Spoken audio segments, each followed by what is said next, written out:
Guys, Deluded Guna, let's talk about social media. I got some thoughts for might as well make another vid. I know you guys just can't get enough of me and I can't leave you guys alone. So let's get into it.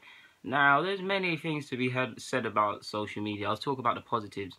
Obviously, in today's age, some of the things in social media in general and in football raises awareness. You look at certain sick kids that people have retweeted and they've got to meet their stars, raise awareness for certain things, for certain causes, certain little things, and it gives players and fans and players a chance to interact, get a bit more personal look, I tend to say, because you get to see a bit more of their personal life. Obviously, they modify and manufacture what you see in their personal life, but you get to see how certain footballers are off the pitch. I mean, let's just take Iwobi. Obviously, he's very young, uses Snapchat. You get to see him dancing with his friends, going on holiday. When he went on holiday for his post-season vacation, just day-to-day life outside of football and football training. You see him going to training and things like that. Some fans go crazy for that and ain't got enough of that. So it does have some benefits. It really does have some benefits. You look at Paul Pogba and what he's done with his own imagery and what United are doing. It is good. Like it is very good. And I say especially for overseas fans, it gives them a bit more. They see a bit more inside, and they get to see London streets. Obviously, not just London, but again with the Iwobi comparison, they get to see certain things. Now let's look at the bad. Now, the first thing, and this I put this in my video about what grinds my gears. This is what annoys me the most, is the sense that I'm not knocking it because that's how it is, and it's not just the players. Players thinking there's something or being called Wonder Kid and this and that before they've even done anything. I've told you guys, 15, 16, you just have to have a 30-second clip of you doing some stepovers and these geniuses will be like, oh, he's a baller, man. Yeah, I've watched Bear. Again, let me bring you back to the Dembele guy at Celtic. There's a lot of Dembeles, but the youngest one that was in the tug of war between Scotland and England, who he wants to play for. People have not seen this guy play 90 minutes. They have not. Hardly anyone has, unless you've watched England's youth sides. You have not seen it. How can you predict everything from 30 seconds? How can you predict where he goes? I hope he goes and gets success. But if he doesn't, what is going to happen? Like, it really gets to me. How these footballing geniuses, do you know how long it takes to take an opinion on players? And on top of that, no one knows. Some of these young players that are at academies, at Arsenal and other players, places that we don't look at twice, they're going to be the ones that make it. Some of the ones we gas up are going to be the ones that make it, but a lot of them are going to go by the wayside and be forgotten about. What do I always say? The same rope they hang you climb up with is the same rope they'll hang you with. You can't say let me say that again. The same rope you climb up with, the same rope they'll hang you with.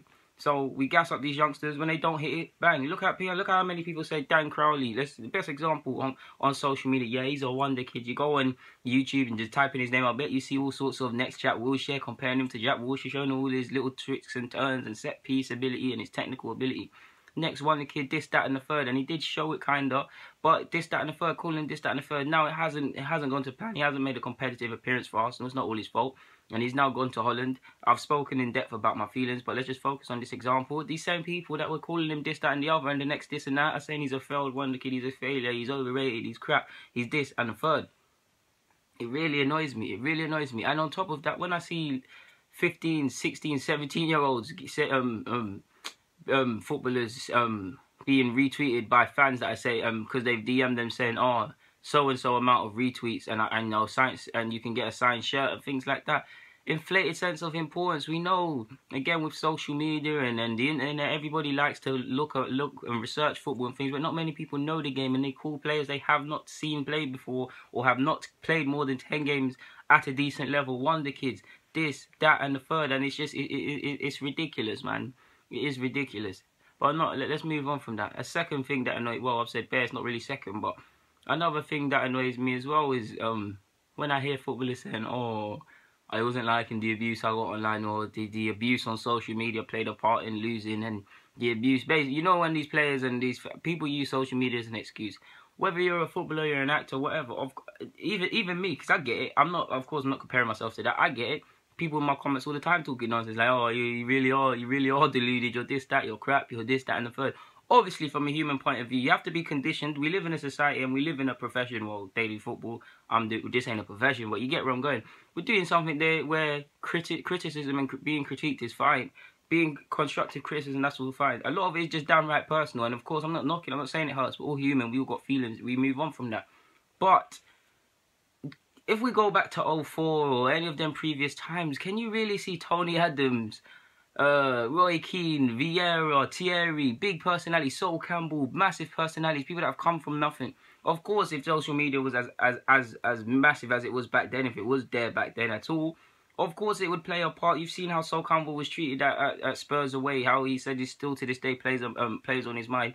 Of course, I'm not saying it won't affect them, but can you really, like you've seen with Arsenal, when we say we didn't do certain things because of the fan pressure and things like that, could you really say that the players I've listed, could you really see them saying, oh, I wasn't at it today because someone from the 15-year-old on Twitter who's wasting his mum's internet bills told me to fuck off or told me this, that and the other. No offense, mind my language. I can't see that. I can't see that. Of course, with social media, you're going to get these idiots, these bottlers. Like I said, I've told you guys in videos before, the guys that troll on my account as well and troll in real life, I'm scared of them because, God forgive me, it might be a bit insensitive and that, but they're the sort of guys that will throw acid in your face and do them things. And people that are dedicated to hating and they don't know you. And 9 times out of 10, most rational people, if you see something you don't like, for instance, if you didn't like what you was watching right now, you turn it off. Most people dedicated to it will stay on liking every video, will comment.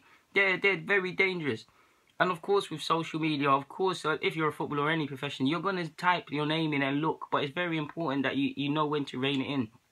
For me, like, and on top of that, if we go back to the Arsenal thing, the Arsenal comparison, and when we say how the fan pressure and the media and the social media pressure, if we go back in time, and like I said, the same names, Roy Keane's, Thierry's, Vieira's, all of these sort of guys, yeah, if we go back in time, it will not play a part on them. Like I said, I'm not saying it will affect them, but it will not play a part on them. Why? Because they knew firsthand. No one had to tell them what it meant to play for their Uniteds, their Arsenals, their Chelseas, their whatevers. No one had to tell them what it meant to play for these clubs already. So they already know to take the rough with the smooth. The problem now is you give these footballers everything. Not even that. I'm not talking material. You give these footballers everything. People are called wonder kids from 14. Big clubs chasing them. Boot deals, all of these things. Fans flocking to them. School, because I've seen it, because certain people in my year and other years play football, coming to the parties in tracksuits and things like that. You're going to feel like a god. You're going to feel like a god. But when it's actually time to arrive and time to put in the shift, it's not going to happen. And what's going to happen is what you see now. Sadly, I've seen it a lot. A lot of these guys that were at the Tottenham especially, because if you're from North London, a lot of people go and get scouted for Tottenham and that. Tottenham and Chelsea and Arsenal and all these clubs, but Tottenham especially, guys. I have seen kids go from there that were the bee's knees as teenagers, that were in the academies, that were playing for the Enfield Grammars, the certain things. And now they're 23, they're not in the game anymore. They're falling out. It's gone. They're now aimlessly playing at Power Leagues, linking up and playing at Power League and doing tournaments and things like that and talking about getting into clubs, but it's an aimless hope. So, yeah, that is what happens when you build players up and you shoot them down. Obviously, some people get lucky and can bounce back, but, yeah, stop making people feel like a god, because you're seeing it now. These 16 to 18-year-olds that are scholars and are training and stuff, not all of them are going to make it. The bubble's going to get burst. So social media needs to rein it in a bit, man. I mean, we're never going to be able to control social media in society. People say some vile things, wish all sorts of illnesses, wish things on the dead, all these sort of things.